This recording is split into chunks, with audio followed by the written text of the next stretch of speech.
तो चलिए बच्चों, कल जो हम लोगों का क्वेश्चन था, ये क्वेश्चन हम मैथ्स के अंदर देख रहे थे। तो आज ध्यान से समझिएगा, देखिए क्या लिखा हुआ है। मैं आपको शुरू से करा देता हूँ ये क्वेश्चन। आप बहुत ध्यान से देखिएगा कि क्वेश्चन क्या लिखा हुआ है। तो देखिए क्या होता है कि इसके अंदर देखिए बच्चों क्या लिखा हुआ है, बहुत ध्यान से क्वेश्चन को देखेंगे। The compounded ratio the ratio compounded of the duplicate ratio of 4:5 triplicate of 1:3, यानी डुप्लीकेट करना है 4:5 का। तो 4 4 जार 16 और 5 5 जार 25 इंटू ट्रिप्लीकेट करना है, तो यानी 1 इंटू 1 इंटू 1 तो 1 ही आएगा। एंड 3 इंटू 3 इंटू 3 यानी 3 3 जार 9 और 9 3 जार 27। ट्रिप्लीकेट में यही काम करते हैं, 1 का क्यूब 3 का क्यूब। और सब डुप्लीकेट रेशो ऑफ 81 यानी 81 का स्क्वायर रूट निकालेंगे तो 9 आएगा। और 256 का स्क्वायर रूट निकालेंगे तो कितना आएगा बच्चों? 16, यही आएगा। तो अब आप बोलेंगे सर निकाल के दिखाओ। चलो निकाल के दिखा देता हूं आपको। तो देखो, आप 81 का स्क्वायर रूट निकालते हो, तो देखो 81 इसका स्क्वायर रूट निकाला 9 आ गया। कैलकुलेटर पे आप देख सकते हैं सारी कैलकुलेशन। अब अगर मैं आपको ये बात बोलता हूं कि अब आप स्क्वायर रूट निकाले हैं 256 का, तो 256 इसका स्क्वायर रूट ये रहा 16। अब हमें देखिए क्या चीज निकालनी है, अब हमें निकालना है सब ट्रिप्लीकेट। सब ट्रिप्लीकेट किसे कहते हैं? सब ट्रिप्लीकेट कहते हैं हम क्यूब रूट। क्यूब रूट निकालना है अपन को, किसका? क्यूब रूट निकालना है 125 का। ठीक है, ऐसे क्यूब रूट। तो कैसे निकालेंगे बच्चों? क्यूब रूट निकालने का तरीका ऐसे होता है कि आपको एक ऐसी फिगर ढूंढनी है 125 के केस के अंदर कि जो 3 बार आ जाए। ठीक है, 3 बार आ जाए। जैसे कि अब आप देखिए, अगर आप 5 से करेंगे इसको तो 5 5 2 जा 10, 2 बचा 5 5 जा 25। फिर से आप करें 5 5 जा 25, फिर 5 से करो 5 1 जा 5, तो ये कितना आ गया? तो ये आ जाएगा 5। ऐसे ही अब आप 256 के अंदर भी ढूंढे, 256 के अंदर एक ऐसी फिगर ढूंढे जो 3 बार में ही 256 को खत्म कर दे। तो क्या 8 खत्म कर सकता है? तो चलिए करके देखते हैं। अब देखो कैलकुलेटर पे देखिएगा। अब आप 256 को मैं अगर 8 से करता हूं तो 256 डिवाइडेड बाय 8 करो। ठीक है, तो कितना आ जाएगा? 8 32 आ रहा है ना। 8 3 जा 24, 1 बचा, 8 2 जा 16। 8 8 से करो 32 को डिवाइडेड बाय 8, तो कितना आता है? ये आता है 8 4 जा 32। ठीक है, तो ये बच्चों ये एक छोटी सी मिस्टेक हुई। यहाँ 256 नहीं था, हमने 256 ऊपर वाली फिगर ले ली। यहाँ था 512। 512 को लेते हुए चलना है बेटे। 512 को आप 8 से लेकर चलो। तो देखो 8 से करेंगे अपन 512 को, तो कितना आ जाएगा? 512 डिवाइडेड बाय 8, तो कितना आ जाएगा? 64। ठीक है, 8 6 जा 48, 49 50 51, 3 आ गया। 8 4 जा 32, फिर 8 8 जा 64 और 8 1 जा 8। ये वाली फिगर लेनी थी ना बच्चों, ये 512 और ये 125। तो मैंने गलती से 256 ले लिया, इसलिए थोड़ा सा गड़बड़ आ गया था, लेकिन कोई बात नहीं। यहाँ पर आप 8 ले ले। अब आप देखो, अब आप फैक्टराइज करो तो 16 से 16 कट जाएगा। 5 1 जा 5, 5 5 जा 25। ठीक है, 3 3 जा 9 एंड 3 9 जा 27, 3 1 जा 3 और 3 3 जा 9। तो अब आप देखिए क्या हो गया, ऊपर यहाँ पर 1 आ गया, ये 1 ये 1 ये 1, तो ऊपर तो हर जगह 1 है। अपॉन नीचे कितना आ गया? नीचे है आपके 5 3 जा 15, एंड 15 को अगर आप 8 से करते हैं तो कितना आता है? तो 15 इंटू 8 करेंगे तो आ जाएगा 120। क्या आपके किसी भी ऑप्शन के अंदर 1/120 है? आंसर है नहीं। तो इसका आंसर होगा डी, यानी नन ऑफ दीज। इसका आंसर नन ऑफ दीज हो जाएगा, क्योंकि 1/120 कहीं पे भी नजर नहीं आ रहा है। तो चलिए बच्चों, अब क्वेश्चन नंबर 11 के बाद अब हमारे पास एक्सरसाइज 1A का ही क्वेश्चन नंबर 12 आता है। तो देखिए क्वेश्चन नंबर 12 में क्या लिखा है? If A is to B is equals to 3:4, the value of 2a plus 3b ratio 3a plus 4b is, तो देखिए आपको a की वैल्यू और आपको b की वैल्यू दे रखी है।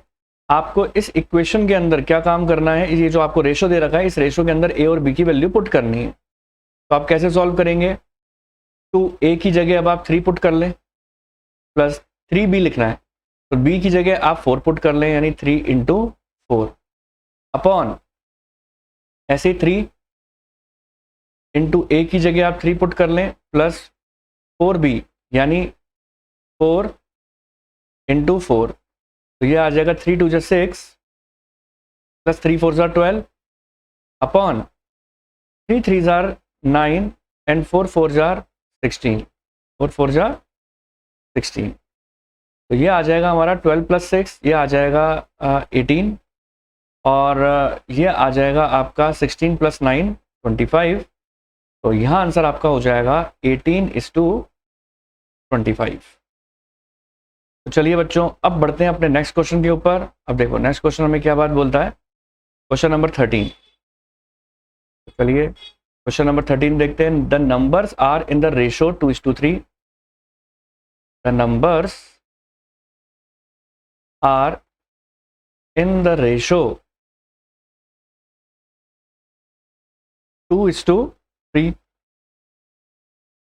if 4 is subtracted from each, if 4 is subtracted from each,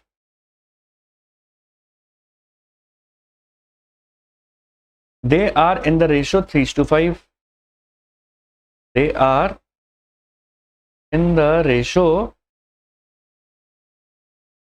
3:5। The number are, आप देखिए क्वेश्चन को ध्यान से समझिएगा, क्या लिखा है, the number are in the ratio 2:3, ठीक है। Let the number be x, तो ये कितना हो जाएगा 2x और 3x। If 4 is subtracted from each number, ये कहते हैं इसमें से भी 4 सब्सट्रैक्ट करो, इसमें से भी 4 सब्सट्रैक्ट करो, तो उसके बाद आपका रेशो कितना बन जाएगा। अगर आप 4 4 सब्सट्रैक्ट करते हो तो आपका रेशो बन जाएगा 3:5 यानी 3/5। अब सॉल्व करने के लिए बच्चों करेंगे क्रॉस मल्टीप्लिकेशन, तो अगर आप करें क्रॉस मल्टीप्लिकेशन तो 5 इंटू हो जाएगा किससे, 2x से और माइनस 4 से, अपॉन 3 इंटू हो जाएगा नीचे वाली इक्वेशन से यानी 3x माइनस 4 से। अब आप बच्चों इसको सॉल्व करो तो 5 2 जा 10x, आप जानते हैं इस बात को, ये इससे भी इंटू होगा और ये इससे भी होगा, और माइनस 5 4 20, और अब आप आगे बढ़ो तो 3 3 9x और 3 4 12। तो अब हमें इसको करना है सॉल्व, तो अब LHS RHS बराबर कर दो, यहाँ पे कर देता हूँ, लिखें आप 10x minus 20 equals to 9x minus 12, और अब आप 20 को इधर ले जाएं 9 को इधर ले आए तो 10x minus 9x इजिकल्स to 20 minus 12, और 1x equals to 20 minus 12 equals to कितना आ जाएगा 8। अब आपसे नंबर पूछा गया है, अब आपको पता लग गया कि x की वैल्यू 8 है, तो अब आप इस बात को जानते हो क्या कि हमने x को क्या एज्यूम किया था, let the number be x assume किया था, वो 2:3 के रेशो में थे। तो अगर अब आपको नंबर निकालने हैं तो आप नंबर कैसे निकालेंगे, 2 को अब आप इंटू कर दो 8 से यहाँ पर, 3 को अब आप इंटू कर दो 8 से, तो ये पहला नंबर आपका हो गया 8 3 24 और सॉरी 8 2 16, पहला नंबर क्या हो गया 8 2 16 और 8 3 24, 16 और 24 आपका आंसर हो जाएगा। तो इस तरीके से पूरा क्वेश्चन सॉल्व होगा, तो उम्मीद करता हूँ क्लियर हो गया होगा। तो चलिए बच्चों अब देखते हैं इसके आगे वाले क्वेश्चन एक्सरसाइज के। तो देखो आगे वाले क्वेश्चन क्या बात बोलते हैं, तो देखो आपको क्वेश्चन नंबर 14 क्या बात बोलता है। क्वेश्चन नंबर 14 में लिखा है एक्सरसाइज 1A की, the angles of a triangle, the angles the angles of a triangle are in the ratio 2:7:11. The angles are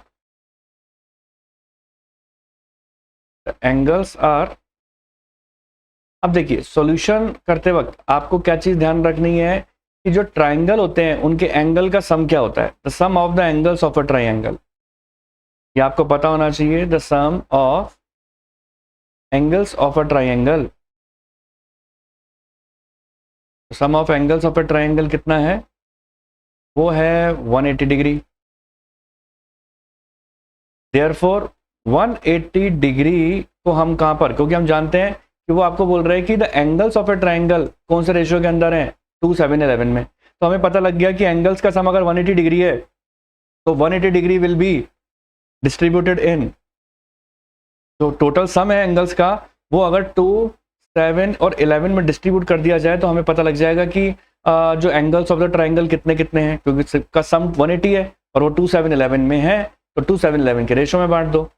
तो इसका रेशो क्या हो जाएगा, देखो पहले वाले का हो जाएगा, पहला एंगल जो है, तो इन सब का टोटल कितना है, 2 + 7 + 11, तो 7 और 2 9 और 11, तो ये हो गया 20, तो यानी 2/20 इंटू 180। इसी तरीके से सेकंड की बात करें तो 7/20 इंटू 180। ऐसे ही अब थर्ड की बात करें तो 11/20 इंटू 180। तो पहले वाला तो आ जाएगा, तो 2 1 ज़ा 2, 2 1 ज़ा 2 0, ये इससे गए तो 18, ये आ गया 18 डिग्री। और इसको अगर आप सॉल्व करते हो तो आपके पास आ जाएगा 63 डिग्री, और इसको अगर आप सॉल्व करते हो तो आपके पास आ जाएगा 99 डिग्री। तो आंसर हो गया 18 degree is to 63 degree and 11 degree, 99 degree, sorry 99 degree. ठीक है, ये आ जाएगा 99 डिग्री। तो चलिए बच्चों अब इसके नेक्स्ट क्वेश्चन की बात करें। तो देखिए नेक्स्ट क्वेश्चन नंबर 15 क्या बात बोलता है। क्वेश्चन नंबर 15 लिखा है division of rupees 324 between x and y in the ratio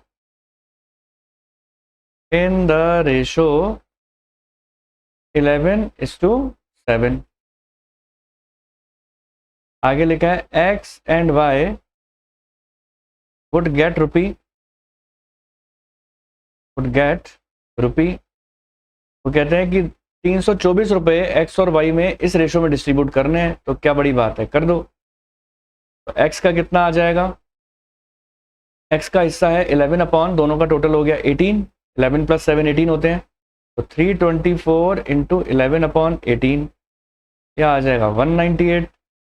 और वाई के अंदर हो जाएगा 324 इंटू 7/18, इसका आंसर हो जाएगा 126। तो आंसर क्या आ जाएगा 198:126।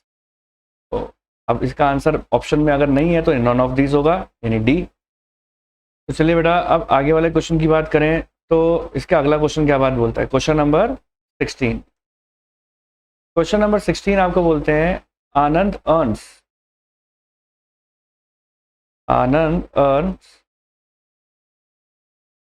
₹80 in 7 hours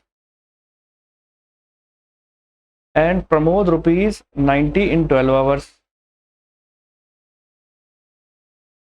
and Pramod ₹90 in 12 hours. The ratio of their earning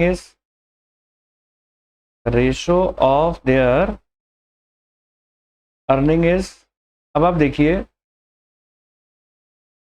कि अगर आनंद अर्न कर रहा है 80 रुपये 7 घंटे के अंदर और प्रमोद अर्न कर रहा है 90 रुपीज 12 आवर्स के अंदर, ये बात तो बच्चों देखो कंफर्म है ना कि इसने अलग घंटों में काम किया है, इसने अलग घंटों में काम किया है, तो रेशो निकालने के लिए पहले तो दोनों के आवर्स सेम करने पड़ेंगे। कि अगर मैं देखूं कि वो 7 आवर्स के अंदर, अगर मैं आनंद की बात करता हूं, तो आनंद अगर 7 आवर्स के अंदर अगर 80 रुपीज़ अगर अर्न करता है, तो 1 आवर के अंदर कितना अर्न करेगा? रुपीज़ 1 आवर के अंदर कितना करेगा? रुपीज़ 80/7। और अगर मैं प्रमोद की बात करता हूं, तो प्रमोद 12 आवर्स के अंदर अगर 90 रुपीज़ अर्न करता है, तो 1 आवर के अंदर वो कितना अर्न करेगा? 90/12। तो दोनों का रेशो कितना हो गया? अब सही है, अब ये 1 आवर का आ गया दोनों का, ये 1 आवर में कितना करेगा, ये 1 आवर में कितना करेगा। तो आप लिख सकते हो ना कि 80/7/90/12 ये रेशो हो गया। अब इसको बच्चों देखो सिंप्लीफाई करने के लिए अपन को क्या काम करना पड़ता है? 80/7 तो ऐसे का ऐसा लिख दो, जब ये चीज ऊपर आती है तो रेसिप्रोकल हो जाती है, 12/90 हो जाएगी, 0 से 0 गया, ठीक है।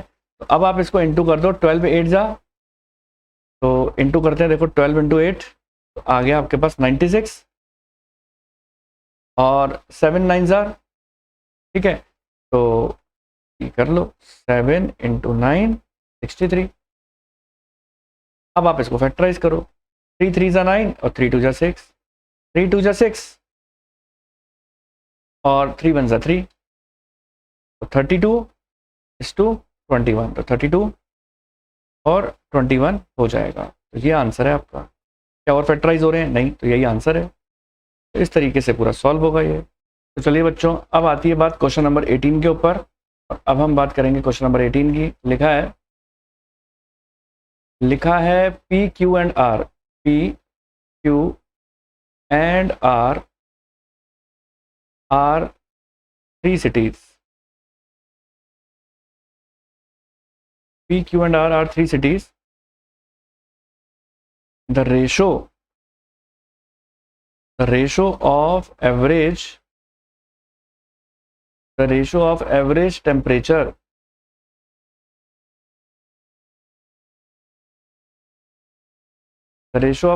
temperature between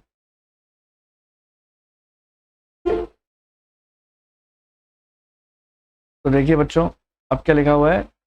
The ratio of average temperature between P, Q is 11:12, and that of P and R is,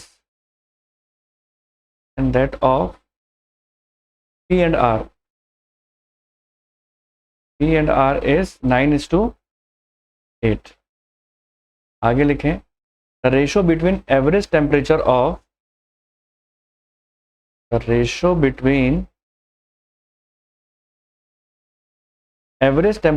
Q and R is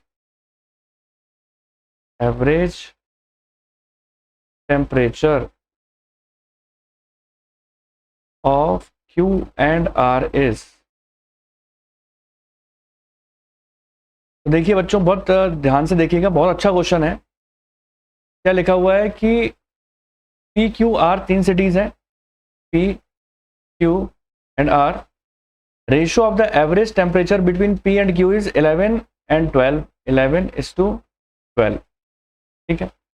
ये तो है किस किस के बीच का? P का और Q का। And that of the P and R, और P और R के बीच का कितना है? 9 और 8। अब आपसे वो रेशो पूछ रहे हैं किस किस के बीच का? Q एंड R के बीच का, ठीक है। तो देखो इसको आप ऐसे सॉल्व करो, रेशो आपको दे रखा है P/Q का, कितना दे रखा है? 11/12, और रेशो किसका दे रखा है? Q का और R का, Q का नहीं, सॉरी, P का और Q का, P और R का, सॉरी, P और R का दे रखा है। देखो ये दे रखा है ना, P और R का, P का और R का दे रखा है 9/8। तो अब आप देखिए, जब इस तरीके से आ जाता है, और हमें निकालना क्या है? हमें निकालना है Q और R का।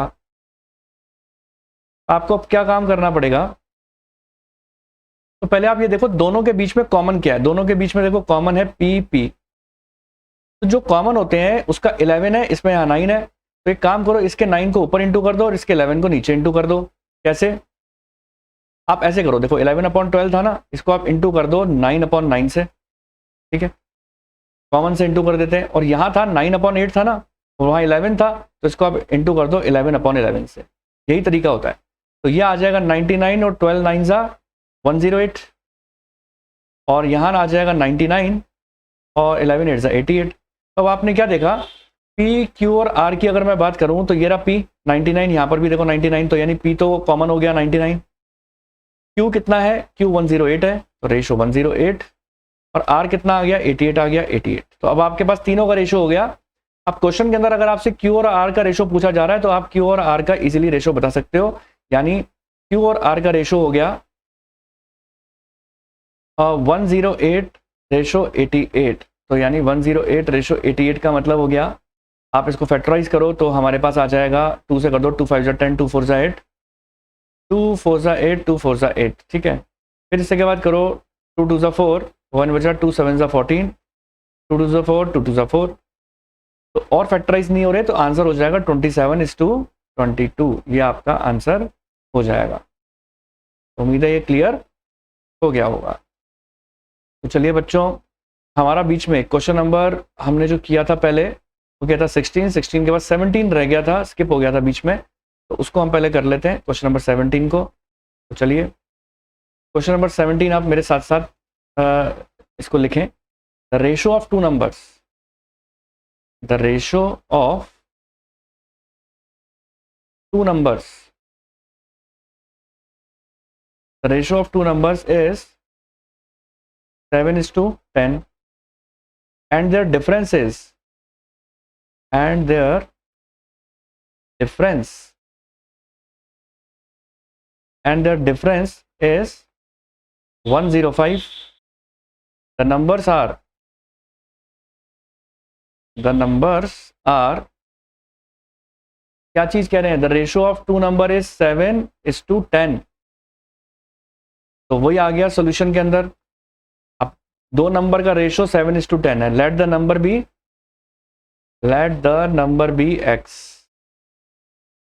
Late the number be x। The ratio of two number 7:10 है, तो 7x और 10x हो गया, एंड द डिफरेंस इज, दोनों का डिफरेंस कर दें तो 105 आ जाता है, ठीक है। तो चलिए इसको सॉल्व कर लेते हैं अपन। 7x माइनस 10x, तो ये हो गया 3x इज इक्वल्स टू 105, और x कितना हो जाएगा 105 डिवाइडेड बाय 3, तो ये आ जाएगा हमारा 3 1 3, 3 3 9, 1 बचा, 3 5 15। तो हमारे पास x की वैल्यू आ गई 35।